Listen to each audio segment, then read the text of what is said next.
Hey yo, incredible people. My name is Emma Mae McDaniel, and I am over the moon, flat out giddy that you have chosen to join me on the Have You Heard podcast today, where we are having communication pathologist and neuroscientist Dr. Caroline Leaf. I'm fangirling. If you all don't know who Dr. Caroline Leaf is, then today is a fantastic day of your life because now you know who she is. And we're talking about her new book, Cleaning Up Your Mental Mess, which consists of proven scientific steps to reduce anxiety, toxic thinking, and stress, which we can all benefit from. God's word tells us to take our thoughts captive and make them obedient to his word. God's word tells us to be transformed by the renewing of our mind. And Dr. Caroline Leaf tells us how scientifically that's actually possible. So I am pumped. Friends, faith comes by hearing. So grab your headphones and let's get into the word. Oh, and also, I almost forgot. Dr. Caroline Leaf really helps us grasp an idea of what happens in our mind, our brain, and our body whenever we have healthy thought patterns and toxic thought patterns. She does this through visuals. So if you're listening on Apple or Spotify, you may want to come back and watch it on YouTube so that you can see these visuals that may help you grasp what she's teaching us today. Y'all are awesome and I'm excited. Let's get into it.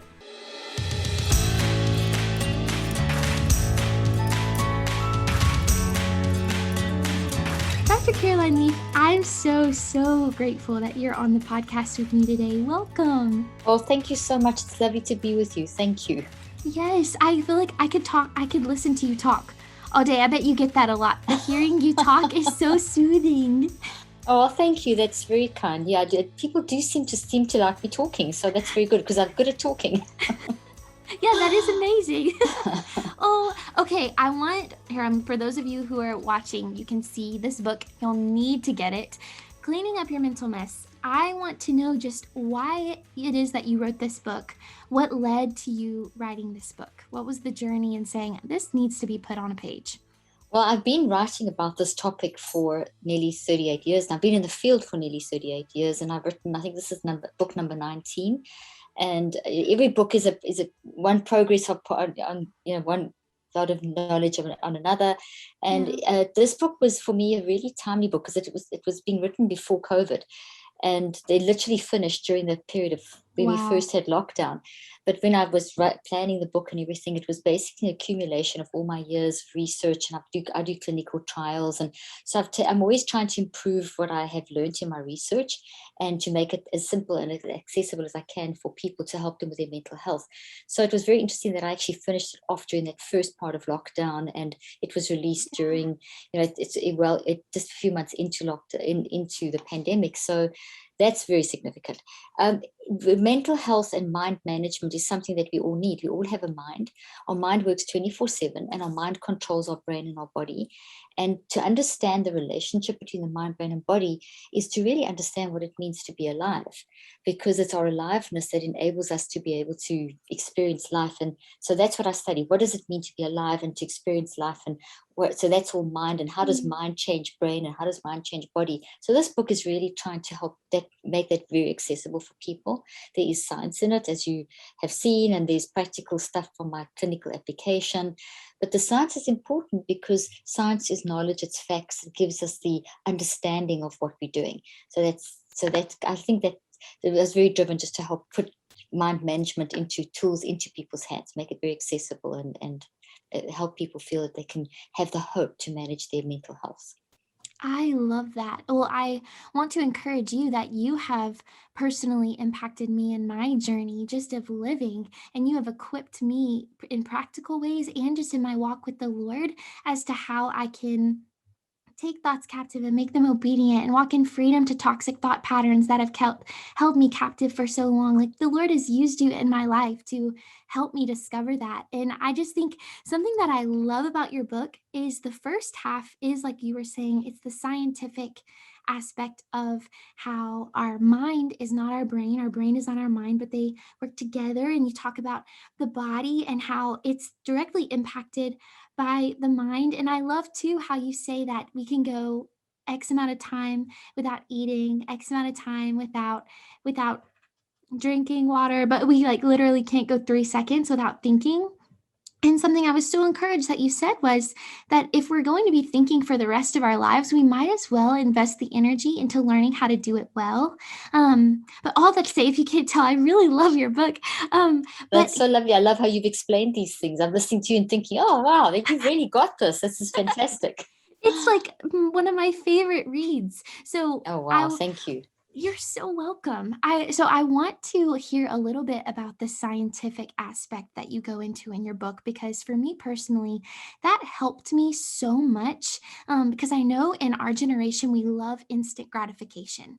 We love for things to happen immediately. We love to see change the moment we start something. And just like with working out, if we start running or we start weightlifting or we start eating well, like we want to look like we've been doing it for a year when we've been doing it for a day. And I Exactly. know it can feel that way in our mind as Yeah. well. Like we want to be set free from thinking this way, or we want to like be set free from people pleasing, or I'm constantly living in regret and I don't know how to get out of it. And we think, man, I dealt with this yesterday, I shouldn't have to deal with it anymore. Can you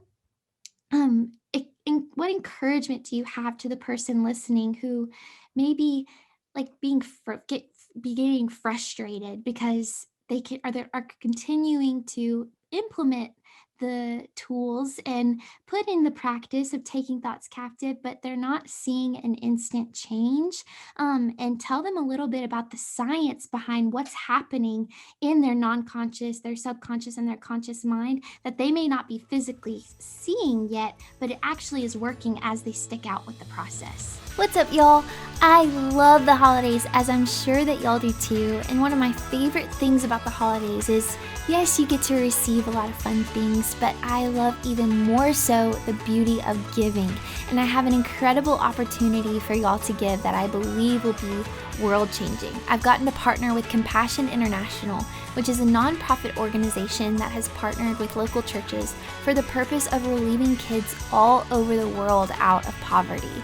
Y'all, this is an incredible opportunity that we have to sponsor kids and help them not only have food and get an education and have clothing, but also have the opportunity to hear the gospel and help them grow and develop to be all of who God has called them to be.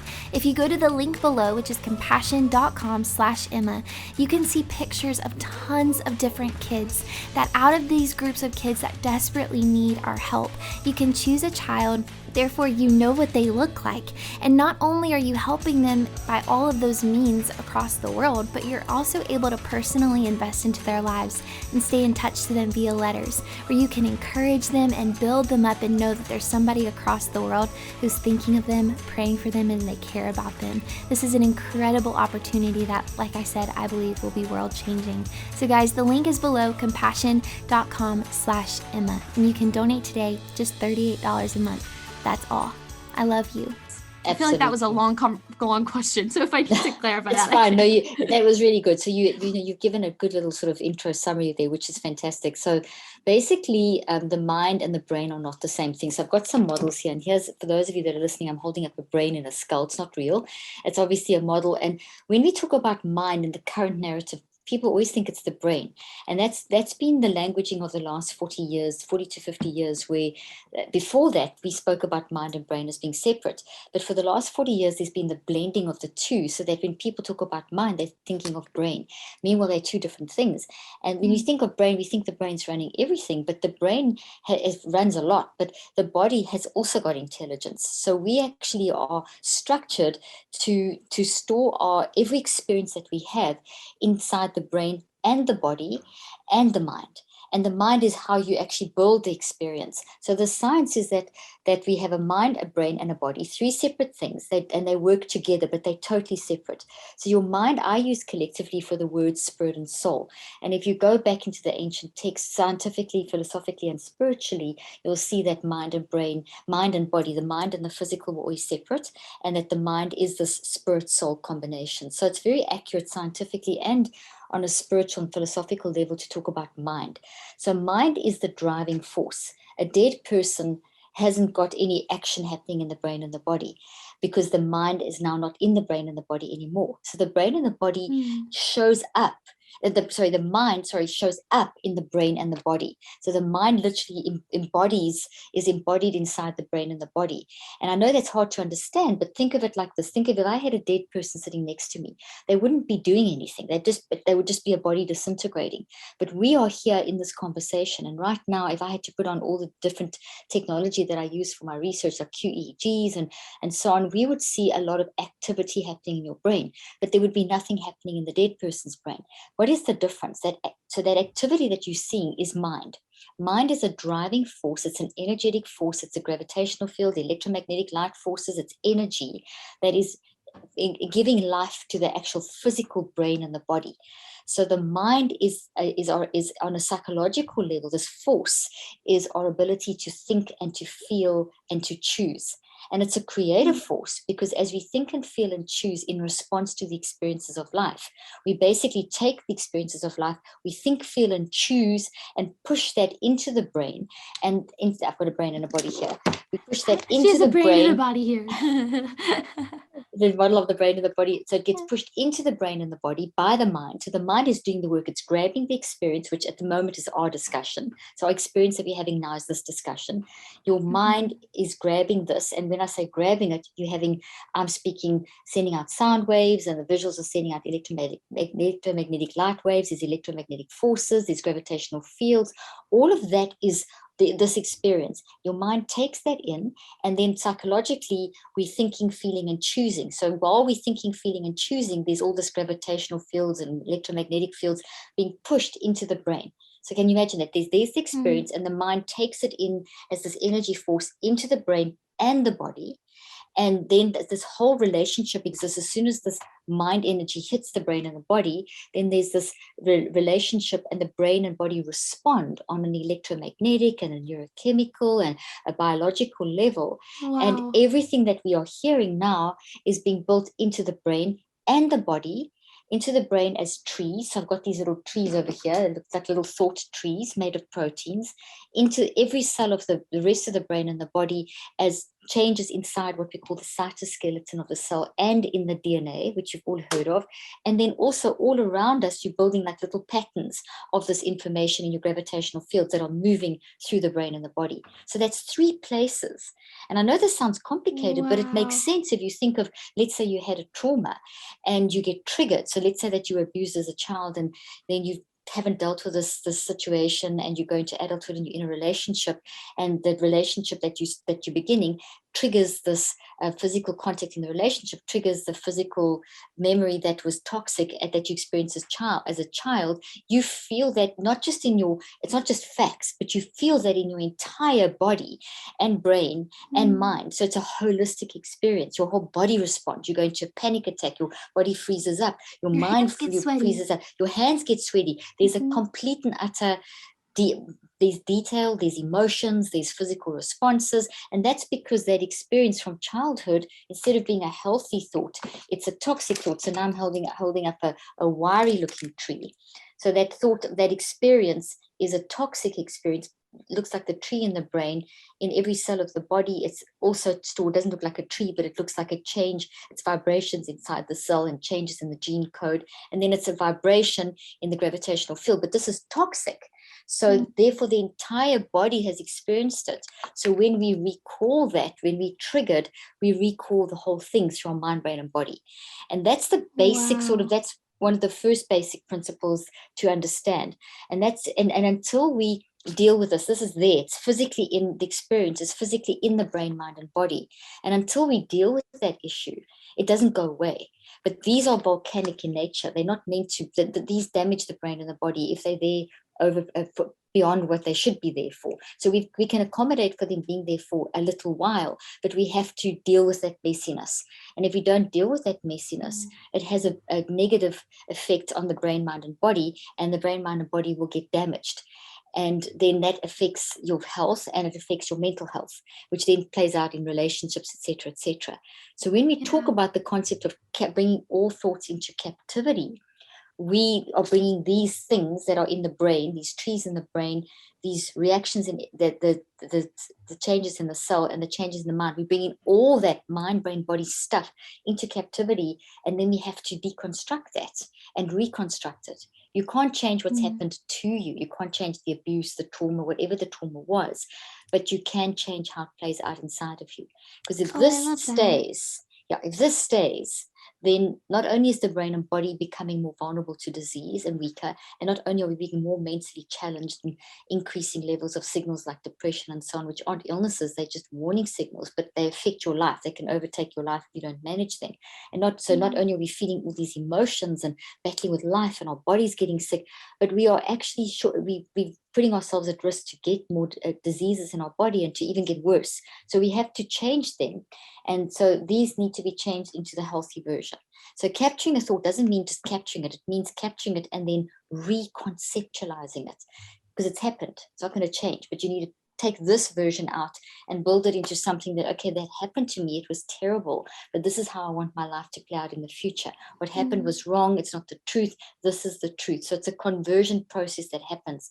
It's a reconceptualizing, a reframing, but it requires a complete neural rewiring, brain rewiring, body genetic down to genetic changes, and changes through the gravitational fields. And that goes to the other part of your question, which people say, well, I did it today, but now, yesterday I was fine. Now, why am I doing this again today? Or why am I thinking these thoughts? Or why am I having this problem again in a relationship? Or when we find ourselves repeating patterns.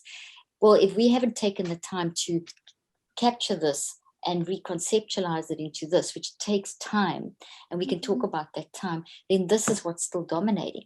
There's a chasm between what I know I am capable of and what I'm actually living, how I'm seeing myself or how I'm living out my life. And until that chasm is closed, you're going to feel stuck and frustrated, and that's going to play out in your behaviors, your emotions, your body, everywhere, because everything's affected.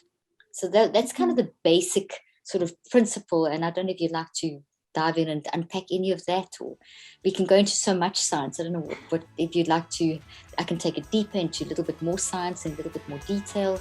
Where would you like to go from here? The holidays and the new year are just around the corner, and you can help your loved ones take care of their bodies and achieve their health and wellness goals through gifting them an Everlywell at-home lab test.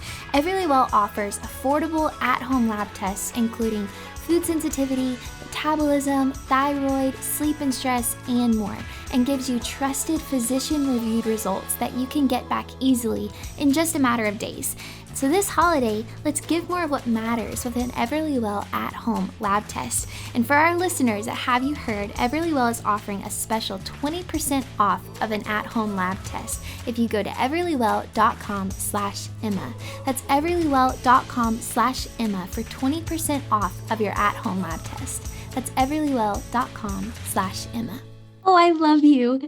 Y'all seriously need to go and read Cleaning Up Your Mental Mess, because she just gave, like what she said, some foundational information, and she goes into it a lot deeper in her book. And something that you did say that I want to touch on and expound on a little bit is that simply taking a thought captive, whether that is just an intrusive thought or it is a thought pattern that just brings fear and it brings anxiety and it causes us to ruminate, just thinking on it over and over again. And like, I've listened to some of your podcasts on regret, and I related to them so much because I can be so hard on myself in the sense of past things that I should have done this better. I could have done this better. So whatever capacity of thought like that we have and we're taking it captive, in your book, you talk about how the awareness of it in and of itself can actually increase anxiety, because nothing is being done with the thought you're taking captive or the thought pattern you're being made aware of. Like, I'm aware I'm living to please people all the time, or I'm aware that I'm constantly living in regret, or I'm aware that these intrusive thoughts are just weighing down my heart. But when I'm just aware of it and I don't know what to do with it, it's only going to increase more anxiety. And I love in your book how you talk about, what do I do with that awareness? And you were just talking about how, yes, we have this negative toxic thought within our mind, and you said it's like a tree. How do we practically go from that toxic thought, being aware of it, to actually reconceptualizing it and making it something healthy, making it work for us? Being transformed by the renewing of our mind. Like, what does that practically look like? So I developed a system called the Neurocycle over 38 years of developing theories and working with patients and all different kinds of patients. So people with traumas, with learning disabilities, with head injuries, and then just general. I mean, we've being alive and being a human, we're dealing with adversity all the time, different levels of adversity, not bad every single day, but there'll be periods in our life where it's really bad. And then, I mean, the pandemic is an example of a global, very challenging situation, and the isolation, all the things that have gone on with that. But there's things from our childhood, there's things from our adolescence, there's things from our early adulthood. There's always going to be different levels of trauma that we experience. So in other words, life is filled with experiences, and every single one of those experiences, good, bad, and ugly, get built into our brain, body, and mind. 3 places, as I was saying.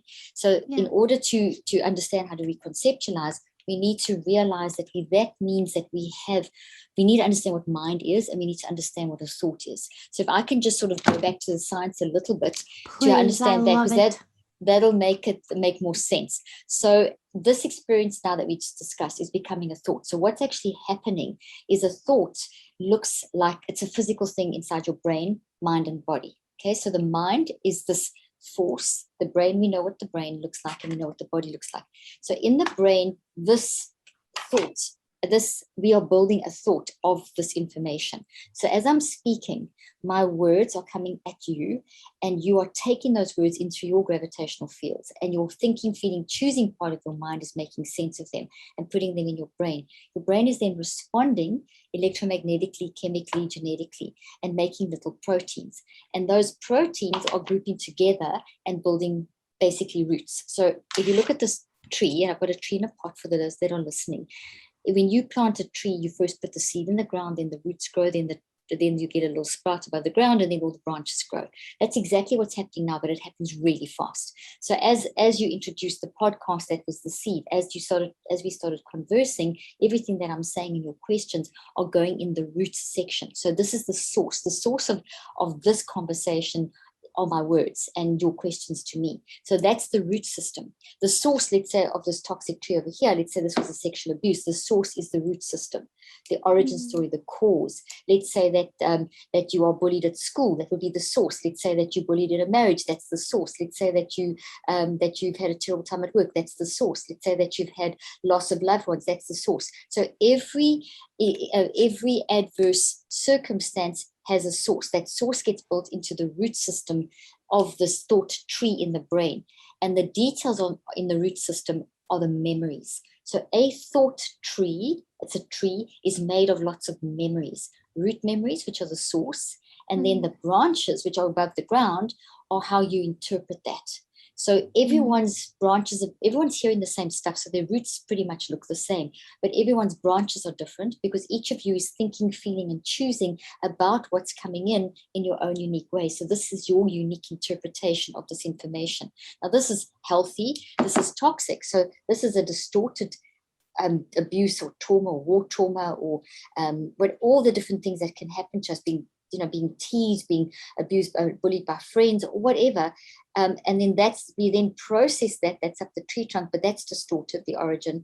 Therefore, the processing is distorted. And then these branches above ground are distorted. So the interpretation of yourself based on the source is also distorted. And this is why so many people who've had sexual abuse, they think they're not worthy of a relationship, that they're useless, that they deserve that.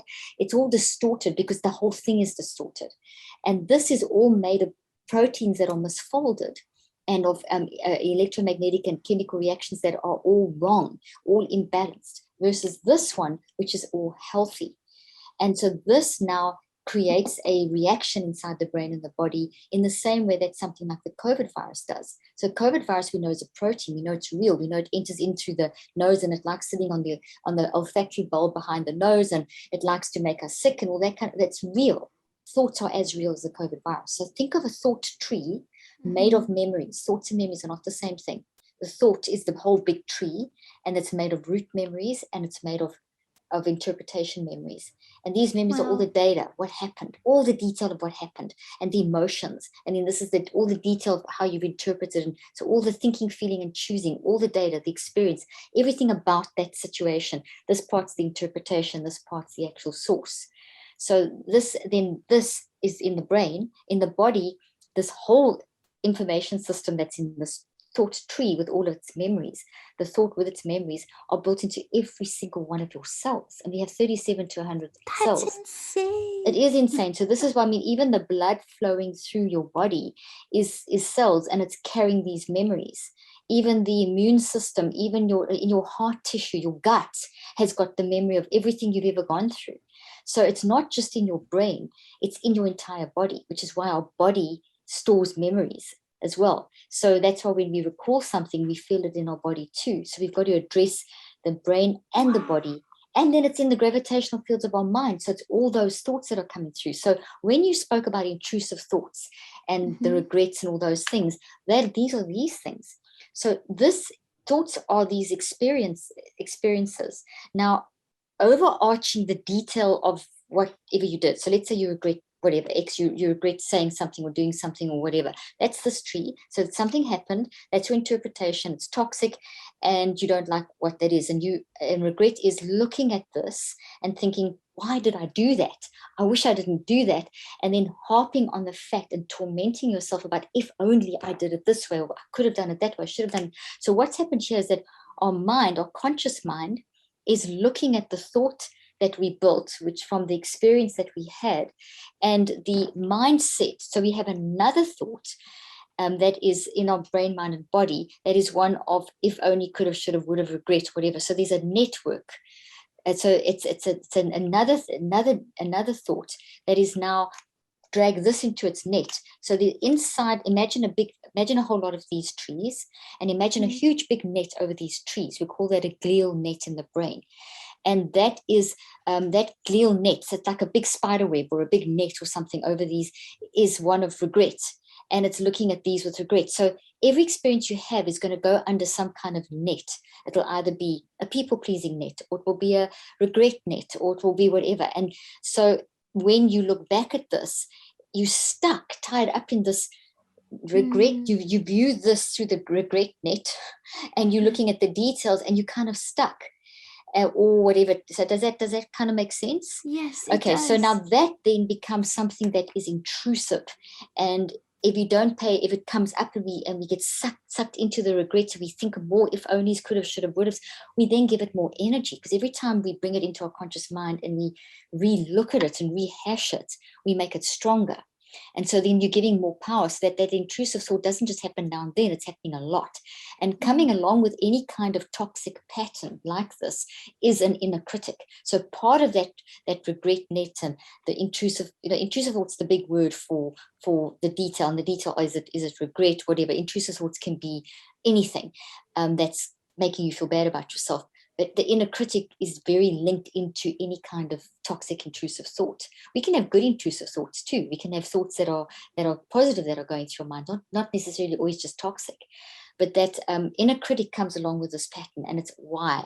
And it's why did I do this? I'm so useless. I'm so stupid. So we run our identity into the ground when we get stuck in these as well, which makes us feel worse and worse. And that cycle is what so many people get stuck in. And then it's overwhelming. So people shove it down just to get temporary reprieve, suppress it, go into like almost, it's a trauma response. It's freezing it. Think of it, putting it in the deep freeze and freezing it and hoping it won't defrost. But because the deep freeze is so full of these, it like a deep freeze falls open and this thing falls out and it starts melting, and now it's back in your head again.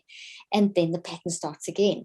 And then that's not just one, we'll maybe have a whole lot of those, because if that regret net has become a mindset, so in other words, a mindset, your mind is set in that kind of toxic net, that toxic net won't just stay there. It'll start creeping into other thoughts, and maybe it will start, trying to get onto this thought and then another one and another one. And so we've got to break that cycle. And that's not just, I've just described the brain. It's also inside every cell of your body. So that little cell has got all kinds of things inside of it. And every single cell has now got this particular thought creating a disruption in that little cell. And we can fit these trillions of thoughts that we have since conception, since a certain age in the womb. We start building these memories. And all through our life, we're building them. Most of them are going to be healthy, but we have got these clusters. Some people will have more than others, depending on the level of trauma they've experienced and just what their family life is like and what they've been exposed to, and personality, in terms of some people are more highly sensitive, so they'll be more triggered more easily, and doesn't make them any worse or better than anyone else. It's the beauty of their uniqueness. A highly sensitive person is an amazing person. You just need to understand that so that you can channel that. So all of this, so every time that we have something, this is all in our brain. So most of the time in our brain, we've got these green forests. In our body, we've got most of the cell body is healthy, but you've got these little tsunamis in the cell. So imagine a cell being this little, this ecosystem, and wherever there's a toxic thing, there's this little tsunami and a little tsunami. And if there's a lot of tsunamis in each of our cells, we start getting vulnerable. We start getting GI symptoms and heart palpitations and weakness in our immune system and autoimmune disorders and skin rashes and whatever. There's all kinds of things, because eventually the body can't take the strain of all these little tsunamis in the cells and all these toxic things in the brain. And then these also, remember, there's a third place, and that's in the gravitational fields of the mind. So your mind, so you've got these little bursts of like toxic energy shooting through your body. Now, it's not a situation of, okay, I have a toxic thought and I'm going to get cancer the next day. It's accumulated. It builds over time. It's like filling a glass with water.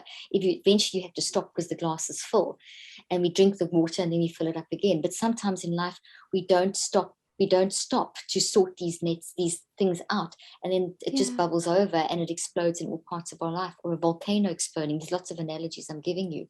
So that's what's happening when we are getting caught in these patterns. And these then, when we have these in our brain, mind, and our body, we then going to be it gets generated in what we say and what we do. So all the mind, brain, and body work together to produce what we're saying and what we're doing. So we show up. And that shows up in us getting frustrated or angry, or in our relationships at work, and in how we see ourselves and how we're doing things. And so everything you say and everything you do is coming from these thoughts. Obviously, this produces a healthy communication, and this doesn't. And every time we speak and do from this, our body's suffering too. So that's the cycle. So you can break the cycle.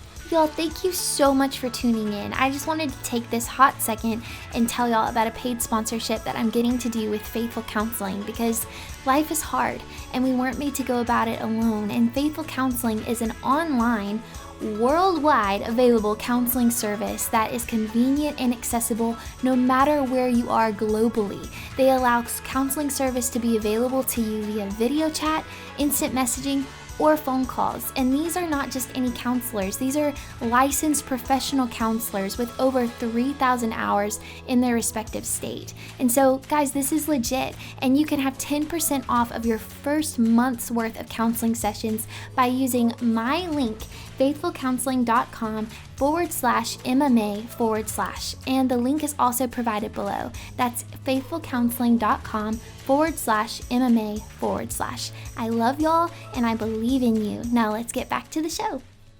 And the cycle breaking starts with awareness, as you mentioned. And awareness, as soon as we see what we see scientifically, is that the minute that we are consciously aware, that this thought has moved from what we call the non-conscious mind, NON, not unconscious. Unconscious is when you have an anesthetic or you get knocked out.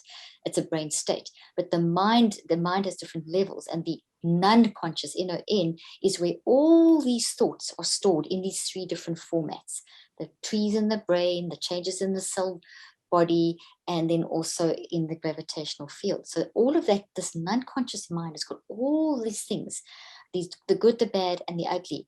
And at the core of the non-conscious mind, if you think of a huge forest with all these trees, most of them are green, but there's clusters of toxic ones. But in the middle of the forest, there's this beautiful, huge green forest. And that's our wired for love nature. That's our made in God's image nature. That's our wisdom. And that's what we want to tap into. So to break the cycle, we have to tap into our inner core wisdom. And that starts with us learning to become aware of what we are thinking, and not just let it zoom through our heads, but actually stand back and observe ourselves and say, okay, I'm going to capture this. What is this? What is this thing that is making me feel so uncomfortable, that's disrupting everything? What am I doing? And in doing that, as soon as you have that awareness starting, this has moved from the non-conscious. The minute you say, I've got to do something about this, this is affecting me, I can't function like this anymore, whatever, whatever's disturbing you, pay attention. The minute you gather awareness and pay attention and focus on it, you bring it into the conscious mind. Once it's in the conscious mind, it becomes weakened. When something's weakened, you are now empowered to control it. In the non-conscious mind, cool. In this form, it controls you. It's a driving force. So what we have to do is we have to capture it and pull it into the conscious mind. And once we're conscious of it, then we can change it. That's what it means to capture a thought. It means to stop and focus and bring it up and then think, okay, what is there's loads behind this. There's this pattern, but what is the pattern? The pattern is, okay, well, relationship issues or getting irritable all the time, whatever the pattern is. That pattern then that's just a sentence, but now where's it coming from? So you have to look at that pattern and say, what are the different signals? What are the emotions attached to this pattern? What am I feeling? What is my body feeling? What are my behaviors? What am I doing? And how do I see life if this thought is very conscious? How am I viewing life through this thought? And those are 4 areas. And when you look at that then takes you even deeper. Oh, how? Because asking those questions will take you into this part, which is how you think, feel, and choose about yourself. So now you're in the tree. Now you actually, the pattern to those signals, those 4 questions, how you feel, how your body feels, what your behaviors are, and your perspective, that will take you to the thought. But thought, you've got to, this is under the ground, you've got to actually go down the tree, you've got to actually get to this tree, you've got to spend time tuning in to this tree, not standing underneath it so that it falls on top of you and you feel overwhelmed, but standing back and observing this, being very, very kind to yourself and telling yourself, well, that's not who I am. This pattern with these signals coming from whatever the thought is and whatever the cause is, that's an experience I had. I am showing up this way because of. We must always add because of to the statement. So when we do that, when we add because of to the statement, then we start tuning into our wisdom. We then link into that inner forest and we start hearing and looking at this from that view. So you move into the beautiful middle forest and you start looking at this in the safety of wisdom versus coming at it from the other side where you can't see the wood for the trees, where it seems so confusing. And awareness takes you to this space. Then you have to go beyond awareness and do the work of, okay, now that I'm aware, let's get to the details of the awareness, which then takes you into the interpretation, down the tree trunk to the cause. And once you find that, you've weakened this thing. This thing is going to be upended. Like if you take a weed out of the garden, you want to get it out, roots and all. And it doesn't mean that you're going to forget your story, but it means you have now completely weakened and changed this. This energy from here now goes to this, and you start rebuilding a new way. Okay, well, that's what happened. This is why I'm like this. I'm feeling these emotions because of, and you're building a healthy new little tree, but it's tiny. And this takes about 3 weeks to start getting to the basic point where you've got this is gone, and you've now got this.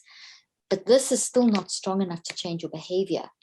And what most people don't, you said the instant gratification, just to get to this point is about 3 weeks of work. And even then you may only reveal a portion, because sometimes complex trauma is big. Smaller traumas you can probably fix in around about the 63-day cycle, 3 cycles of 21, but complex traumas could take up to 2 years, 3 years. I've had patients that have taken 3 years to 2-3 years to find out all the aspects that have been basically affected by a bunch of toxic trauma.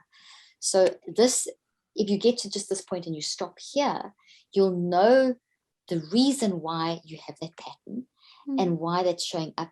You'll know what you want to be, but you're not doing it yet. So now you feel frustrated and stuck.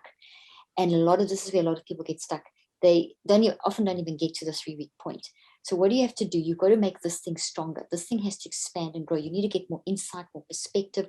So that means, so the time frame in other words, this whole rewiring of the brain and changing the cells and all that stuff doesn't take 1 day, it doesn't take 4, it doesn't take 7, it doesn't take 21. It takes cycles of 63 days.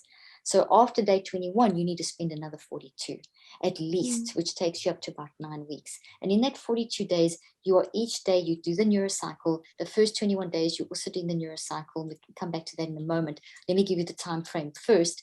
This thing gets more and more and more energy, so that eventually by day 42, it's looking like that. So there's day 21, there's day 42.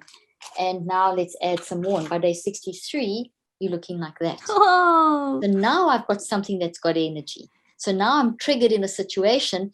Then no longer is my old pattern going to come up. I'm going to remember, but here's my new pattern. I can actually form that relationship. I can actually not feel that way anymore about myself. I can, whatever it is that you're working on. And that takes time.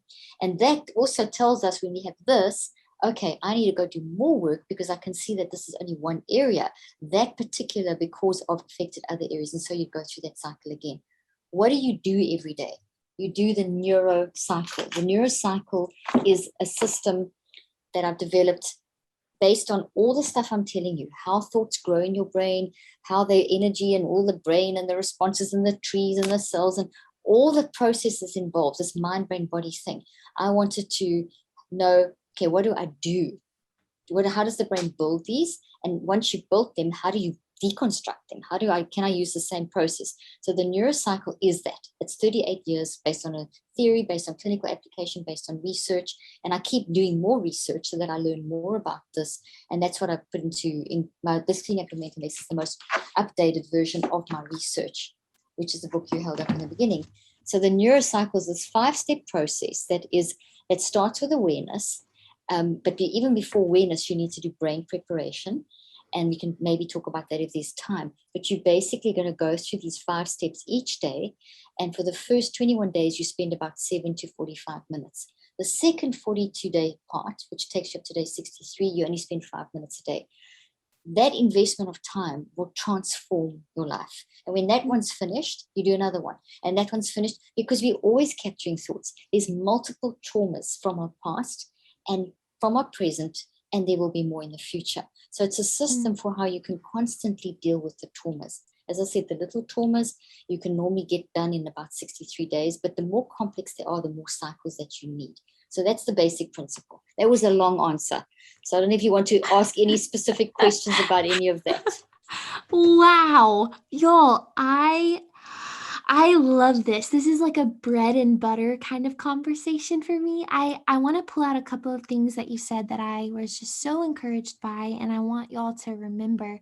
Something that you said is that we cannot control what happens to us, but we can control what happens in us and what we do with it. We can control how we respond. And I don't know, that's very practical, but just a little nugget for you guys that like there are so many things that happen to all of us that we wish didn't, that we wish could have happened in a different way, and that's real. But what's so encouraging that you've brought up is that that doesn't have to determine the level at which we live. That doesn't have to No. determine the joy at which we experience and the peace that we get to be led by. And I'm just so encouraged by that. And also, something that you took note of is that our thoughts directly impact how we think, choose, and feel. And Well, yeah. or correct me if I They said that grow. No, wrong. that's correct. You think, feel, and choose to build the thought, and then the Oh, thought produces your thinking, feeling, and choosing. So it works yes. both ways. So that it feeds in and it feeds out. So you think. So the mind in action to build the Hmm. thought is think, feel, choose, and then once you've built it, it then influences how you think, feel, and choose, because this That has makes its own. sense. Because the thinking, feeling, and choosing gets built into here. Then this is then in the brain and body and mind, and that's how we speak. So when I'm speaking now, I am speaking from thinking, feeling, and choosing that I did to learn this information. And then I'm thinking, feeling, and choosing to say it to you. So it goes in and it goes out. So that's why you use the neurocycle, is training your thinking, feeling, and choosing to find That's these, to good. break them down, deconstruct them, and then reconstruct them. That makes sense. Thank you for that clarity. That because it No made me problem. think of different scriptures that, like when the Lord says to guard your heart above all else, for everything that you do flows from it, and your mouth will speak that which fills your heart, and that as a man thinks, so is he. And it's just so fascinating to me how you have been doing 38 years of research about how the Lord made us, how he built our mind, our brain, and our body. And it's literally proof that that is true. So that was just very encouraging. And something else I wanted to hit on is that you talk about the 63-day cycle. And I just, something that came to my heart whenever she was talking about that I want to encourage you in is stick it out, is don't grow weary as you continue to be made aware of thought patterns that aren't beneficial to you. And as you're choosing to replace them with what is true and what is going to lead to peace in your life, like, and you may not be seeing what we were talking about earlier, that instant gratification. Be encouraged in this, that scientifically there is change happening in your brain, and there is change happening in your body. So my encouragement to you is just don't grow weary, stick it out. It's a lifelong journey of learning how to think well. Like, this incredible human has been doing research on it for 38 years, and yet she is still doing what she's teaching us about every single day. And I think that that's very encouraging. Thank you. And what's really important with that statement of you can't change what's happened to you, we can't control events, circumstances, people, life events, aka COVID, whatever. You don't know what your husband's going to say next. I mean, we don't know. We've got a pretty good estimation it will be something constructive, but we don't know anything about anything.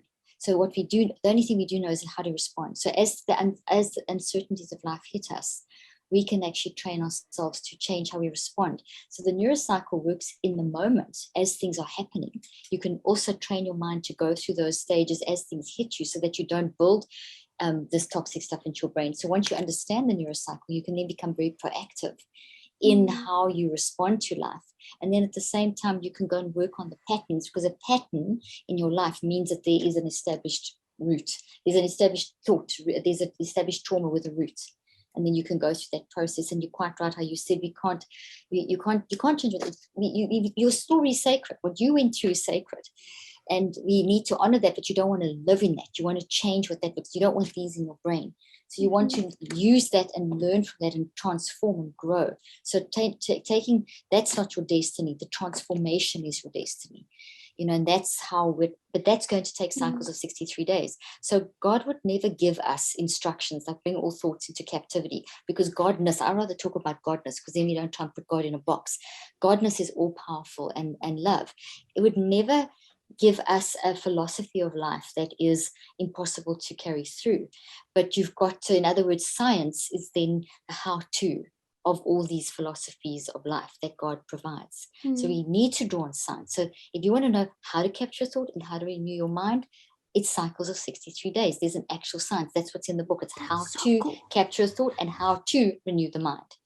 It's the how-to. It's the how-to manual of the how-to. That's so good. That's so good. I wish we had like another hour of time so I could just talk to you. But that leads me to tell you that you should go get the book, because the things that I would talk to.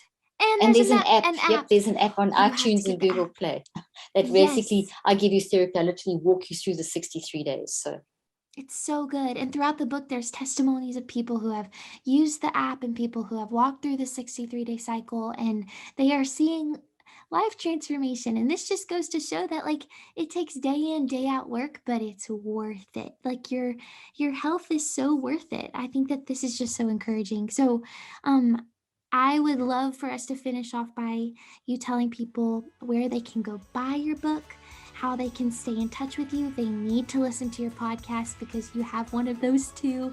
Let people know how they can stay in touch with you. Absolutely. Well, the podcast is called Cleaning Up Your Mental Mess, which is the title of my latest book, Cleaning Up Your Mental Mess, which is available everywhere where books are sold and on our website. The Neurocycle app is available on iTunes and Google Play.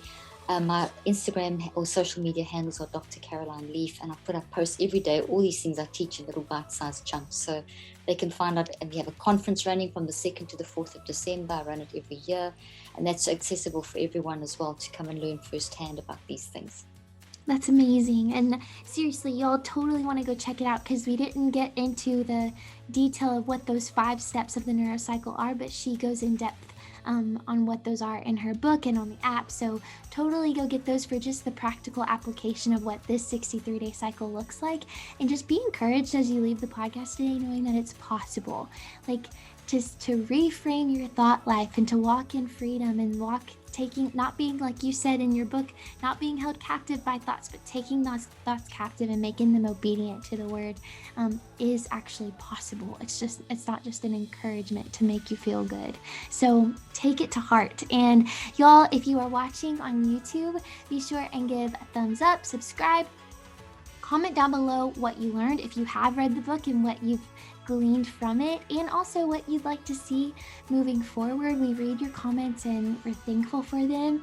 And also, if you are listening via Apple or Spotify, be sure and rate, review, download, share it with your people, and know that I love you. Dr. Caroline Leaf loves you. I hope you enjoyed listening to her voice as much as I did.